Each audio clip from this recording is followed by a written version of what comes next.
Christian quer saber da história da AVC. Peguei a Roberta e a Clara para jantar. Era um sábado à noite. Era umas 7h30 da noite.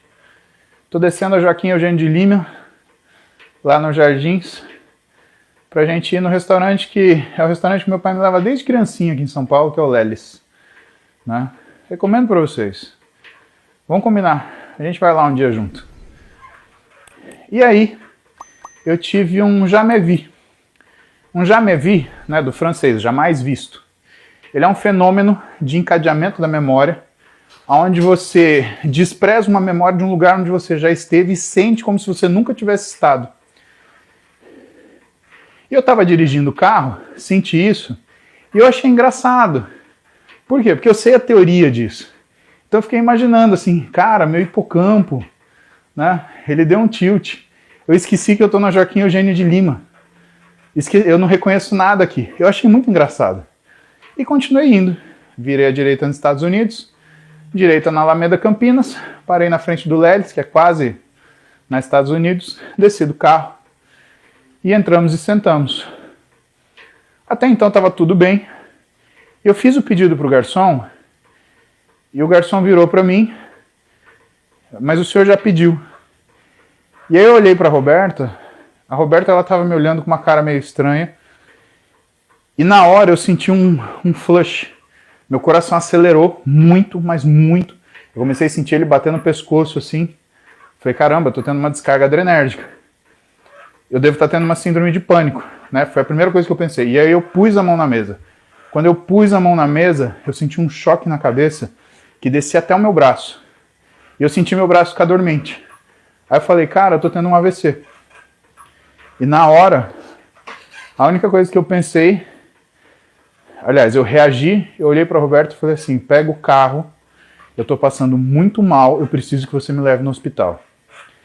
E nisso a Roberta, tentando manter a calma, controlando a Clara, para a Clara não se assustar. A gente já levantou, eu fui andando, e eu pensando, cara, será que é um HSA? Né? Será que é uma hemorragia subaracnoide? Porque eu estou com dor de cabeça, mas eu não estou com a dor típica de um HSA, porque um HSA... Quando você tem uma hemorragia subaracnoide, é uma dor de você cair no chão e rolar. E aí eu pensei assim, puta, mas eu treino, eu tenho uma modificação de limiar de dor. Isso quer dizer que aquilo que eu sinto de dor, dá um beijo aqui. Você vai treinar? Te amo. Te amo. Bom treino. Sim, senhora, irei. Betinha vai treinar. Então o HSA é uma dor muito grande. E por mais que a gente tenha aumento daquilo que é limiar de dor, cara, eu acho que não ia ser uma coisa que eu suportasse andar e falar. Entrei no carro muito assustado, torcendo para ser uma síndrome do pânico. Mas pensando assim criticamente, né? Falando, cara, não deve ser síndrome do pânico, porque senão eu estaria com medo de morrer. E eu não estou com medo de morrer. Eu estou assustado pelo que eu estou sentindo, mas eu não estou sentindo que eu vou morrer. É que eu acho que eu tenho um AVC. Eu estou pensando, se eu tiver um AVC, se eu sobreviver, qual vai ser a sequela, como eu vou lidar com essa sequela. Se eu morrer, se eu tenho tempo de, nesse período do hospital, resolver alguma coisa da minha vida, né, financeiramente, ou falar alguma coisa para minha filha, falar alguma coisa para minha mulher, alguma coisa que vale a pena naqueles minutos que você tem, né, entre você estar acordado e de repente você não estar mais. Mas eu não tinha medo de morrer, que é a característica do síndrome do pânico, né? Você tem certeza que você vai morrer. E eu comecei a pensar diagnóstico. E quando a gente pensa diagnóstico, a gente pensa numa sigla Midnight, né? Onde você pensa primeiro metabólico, infeccioso, degenerativo, neoplásico, inflamatório e traumático. Então é isso que a gente pensa no Midnight, né? Aí você junta V e P, vascular e psíquico, né? Então seria Midnight VP. Para você que estuda medicina, você lembrar desse acrônimo. Lembra do Midnight que você não vai esquecer. Aí depois você só junta vascular e psíquico, tá bom? E aí, a Roberta me levou de cara para o Sírio. Primeiro porque estava perto, segundo porque eu sou cadastrado no Sírio, sou médico de lá. Então, a equipe toda, meio que eu já sou conhecido lá. Então eu entrei e falei, olha, sou médico da casa e eu estou tendo provavelmente um AVC. E nisso já me conduziram para emergência e quem me atendeu foi o neurologista, Alexandre. E eu fui tentando fazer as coisas com calma, tirei minha camisa, né, veio uma enfermeira, colou os eletrodos em mim, eu desci e sentei na maca, deitei e comecei a falar. E eu senti uma coisa muito ruim, que era como se minha cabeça desligasse a cada 5 minutos. Então, por exemplo, eu estou falando com vocês aqui. Não dava 5 minutos, dava questão de segundos, assim, 15 segundos. Eu esqueci o que eu estava falando. Desligava a minha cabeça. É como se caísse o disjuntor e voltasse. E isso estava me deixando preocupado, porque eu falei, em um determinado momento, e se eu morrer, e se eu não morrer, mas eu ficar assim o resto da minha vida? É como se eu virasse a peixinha Dory lá do Procurando Nemo, né? Eu ia ter uma vida de 15 segundos, aí ia zerar minha memória e ia voltar de novo. E no meio de tudo isso, eu vi a Roberta num canto da sala, porque deixaram ela ficar perto, e a Clara, e as duas estavam apavoradas. E eu estava me sentindo mal de deixar as duas assim. Falei com o Alexandre, ele deixou a Clara ficar perto, eu trouxe a Clara, ela deitou no meu ombro. E eu tentei acalmar a Clara, sem entrar em explicações muito grandes, porque minha memória estava fazendo esse embolado que eu não conseguia fazer, falar, agir, nada, mas ao mesmo tempo eu conseguia conversar com o Alexandre, com o neuro, e falando para ele daquilo que era a minha angústia. Falei, olha, eu estou rezando para uma síndrome do pânico, porque eu não quero que seja outra coisa. Mas Alexandre, metabólico não é, infeccioso não é, degenerativo não é, neoplásico pode ser um câncer. Tenho 40 anos, 42, então câncer do sistema nervoso central às vezes aparece nessa idade. Inflamatório, difícil. E trauma, não sofri trauma. Falta vascular, que é o AVC, né? E falta psíquico, que é a provável síndrome do pânico. Então eu tinha 3 hipóteses na minha cabeça. Ou eu estava com tumor do sistema nervoso central, ou eu estava tendo um AVC, que era pouco provável, que eu estava acordado, não tinha hemiparesia, não tinha embolado fala, não tinha perdido movimento, ou eu tinha uma síndrome do pânico, que também era muito pouco provável. Por quê? Porque eu não estava com medo de morrer. Eu já tinha aceitado isso. Mas eu queria saber o que era. Eu estava com medo de não conseguir resolver a vida da minha família ali.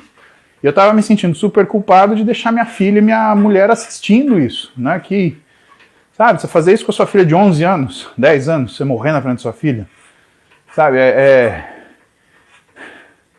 muito cruel, né? Eu jamais ia me permitir que isso acontecesse. Jamais. Né? Criar uma memória dessa. Foi muito difícil lidar com isso na hora. Porque eu tinha que segurar o que era a minha emoção, tinha que lidar com as coisas friamente e tinha que acalmar a Roberta e a Clara dentro daquilo que estava acontecendo, que para mim era um pesadelo, né? Onde já se viu, né? Eu passar por uma situação dessa. Nisso eu virei para o Alexandre e falei, olha, eu só estou com medo de tumor agora. Aí ele falou, vou te mandar para tomo, vai fazer uma tomografia em você agora e a gente vai saber. Fica tranquilo. Quanto você consegue ficar tranquilo sabendo que você pode ter um tumor cerebral? Quanto? É o que eu pergunto para vocês. Mas eu naquela condição, eu vi as coisas na minha frente apagar, acender, apagar, acender, apagar, acender.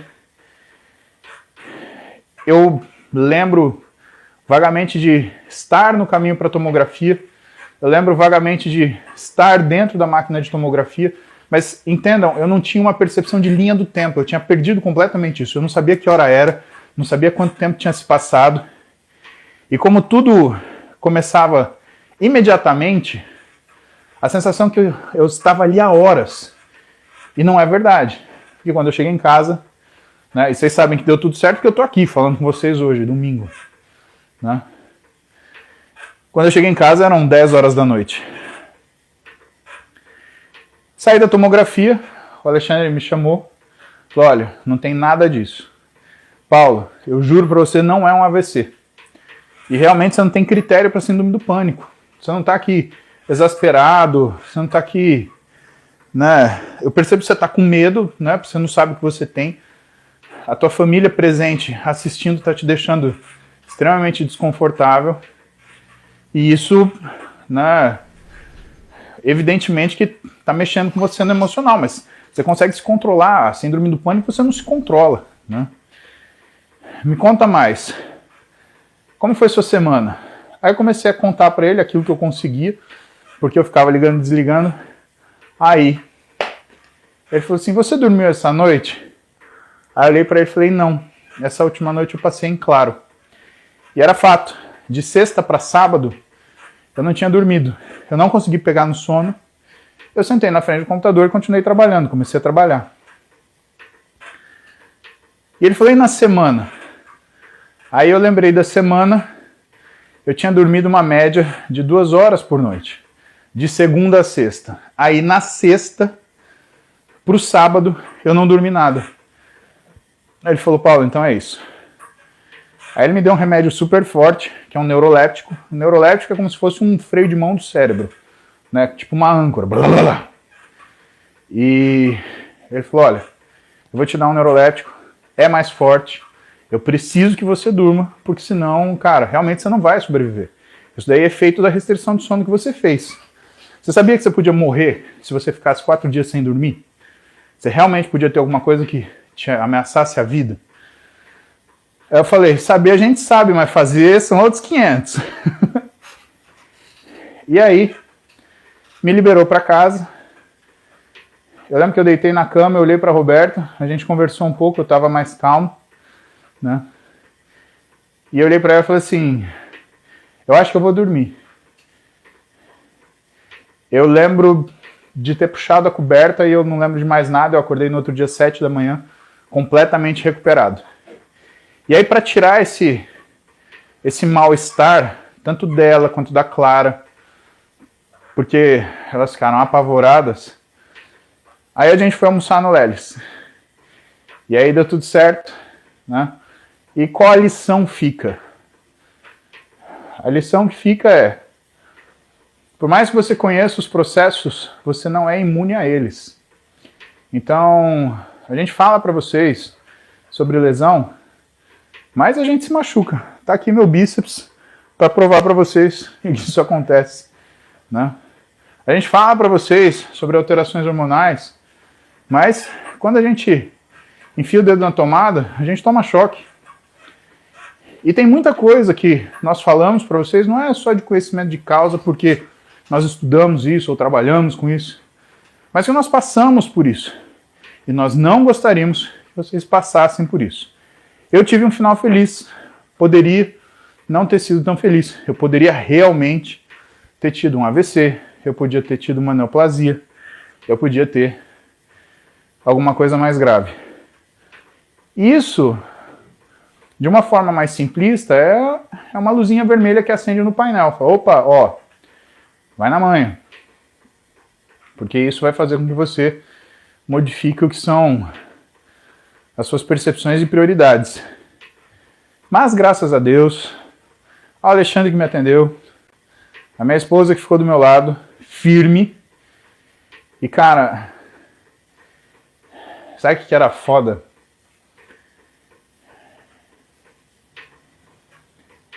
Eu não sabia o que estava acontecendo e normalmente a Roberta, para situações assim, ela me tem como referência. Eu não conseguia explicar para ela o que estava acontecendo.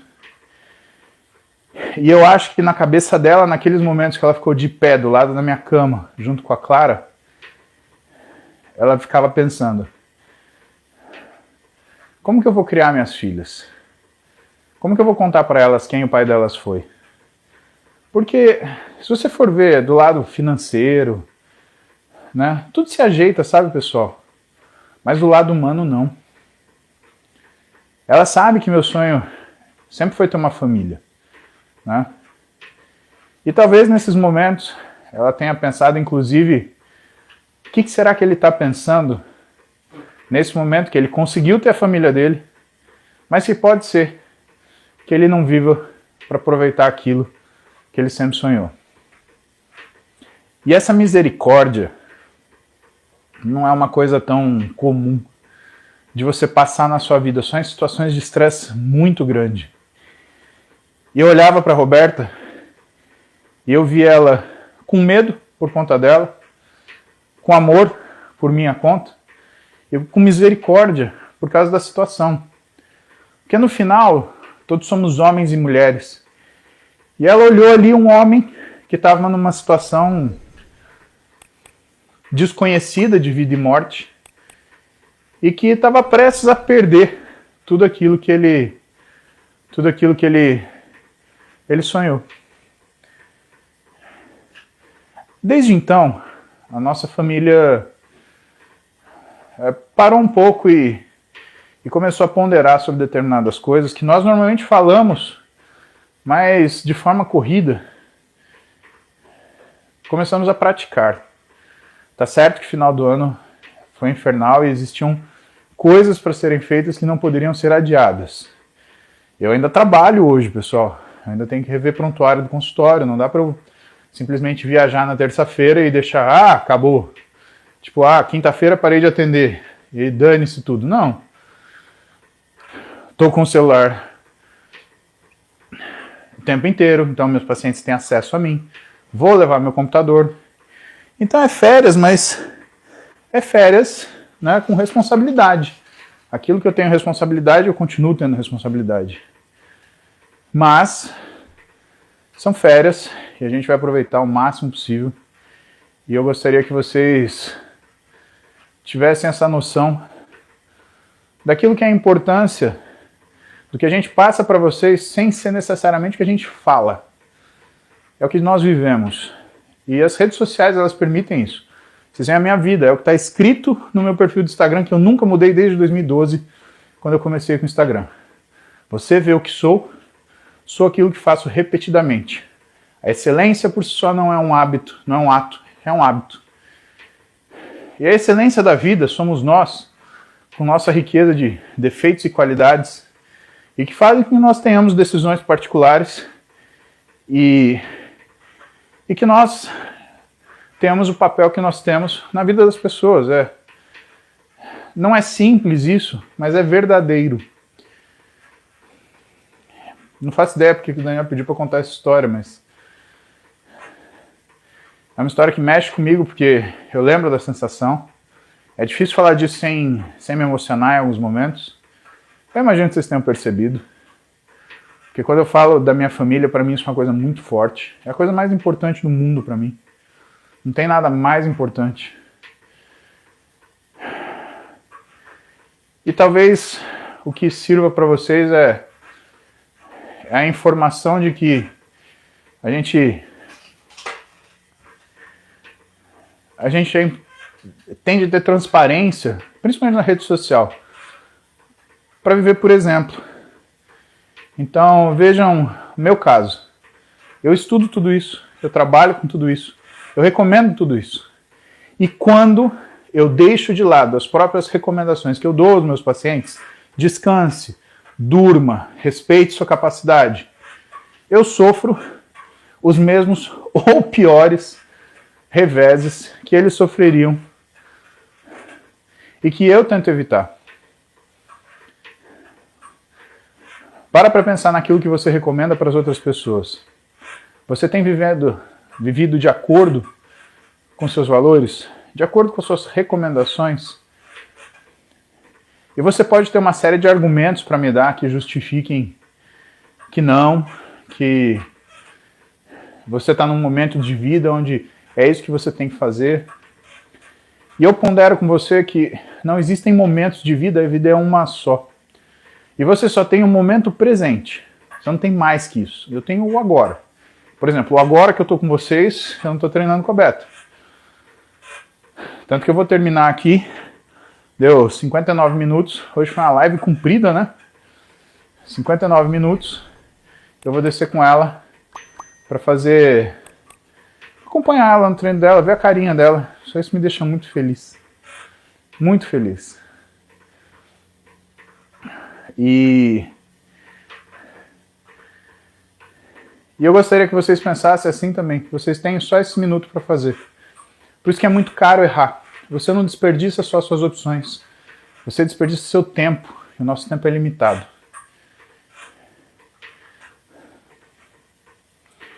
Deixa eu tentar falar isso sem que eu me emocione. Naqueles minutos no hospital, eu felizmente vivi uma vida onde as minhas opções não me levaram a nenhum arrependimento. Eu entendo todas as dificuldades que eu passei. Eu aceito que foram frutos das minhas escolhas, mas eu me perdoo à medida que eu sei que eu tomei essas decisões da melhor forma que eu podia. Eu sei que em nenhum momento eu negligenciei aquilo que era a minha felicidade em troca de uma satisfação momentânea. Eu não me traí à medida que eu não me cedi a um capricho e abri mão de algo que era importante para mim, que era visceral. O que eu senti falta foi de poder ter a experiência de viver as coisas que eu sei que eu viverei do lado da minha família.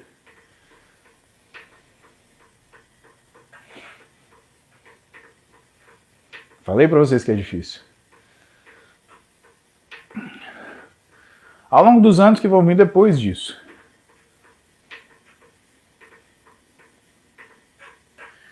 Sabe, eu lembrei disso na formatura da Duda. Poxa, pode ser que eu corri o risco de não estar aqui. E sabe, pessoal, fazer tudo isso e não poder aproveitar, né? Não poder estar na formatura de colégio da Clara, para ser justo, né? Eu estou na formatura da Duda, eu tenho que estar na formatura da Clara, né? Tá na formatura da faculdade da Maria Eduarda, tá na formatura da faculdade da Maria Clara, virar avô, tá no nascimento dos filhos ou filhas delas, ser avô, que é diferente de ser pai.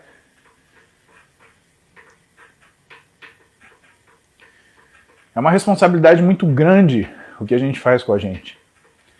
Porque não só nós nos privamos dessas coisas, mas nós privamos as pessoas que nós amamos de viver essas coisas conosco. Eu sei que às vezes eu sou um pé no saco, sou chato pra caramba, porque você quer fazer aquilo e eu falo pra você, não faz isso, vai dar ruim.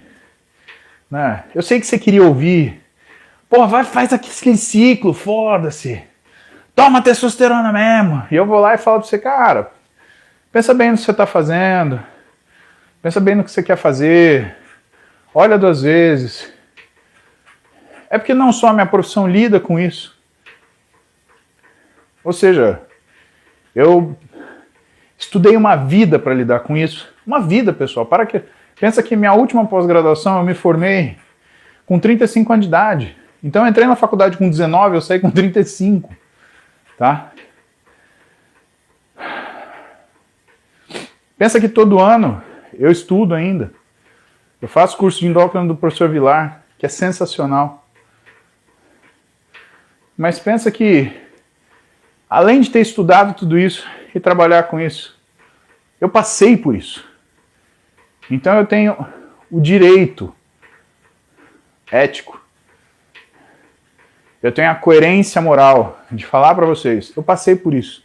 E eu não quero que vocês passem. Sabe por quê? Uma questão muito simples, muito verdadeira. Eu sou médico, eu conheço um monte de médico, eu tenho condição de ir para um hospital de primeira linha em São Paulo. E nem todo mundo tem essa condição.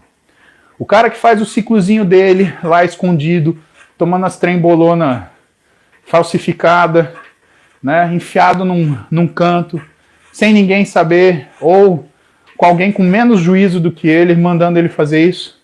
Se acontece alguma coisa, você vai para onde, cara? Presta atenção. Para onde você vai? Quem vai te ajudar?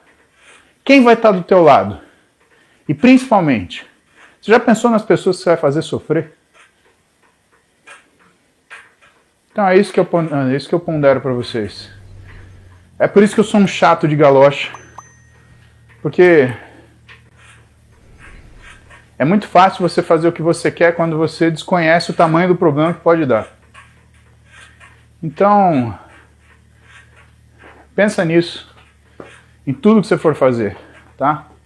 Não é só em relação a esteroide, em droga. Às vezes, correr de carro na rua, correr de moto na rua, né? Pensa que você está arriscando uma outra pessoa além de você. E para esse papo não ficar chato, um bando de lição de moral de um velho de 40 anos que tá ranzinza, né? Eu falo para vocês que vocês estão comigo todo dia, todo santo dia. A gente tá junto, a gente conversa, falo para vocês da minha vida, vocês falam de vocês, da vida de vocês para mim. E cara, se isso não for o propósito de uma rede social, vai ser o quê? Ficar xingando um e outro, que nem umas Maria Fifi da vida. Pô, a gente tem uma puta ferramenta legal que é essa aqui. Pra gente poder conversar, se conhecer, trocar ideia, saber que a gente não tá sozinho nas coisas que a gente gosta, nas coisas que a gente valoriza. Não é bom isso? Não é melhor do que fazer essas redes sociais do ódio, que nem o Twitter virou um esgoto humano, né? Mas é isso. Olha só, vocês me fizeram fazer 66 minutos de bike aqui para contar essa história.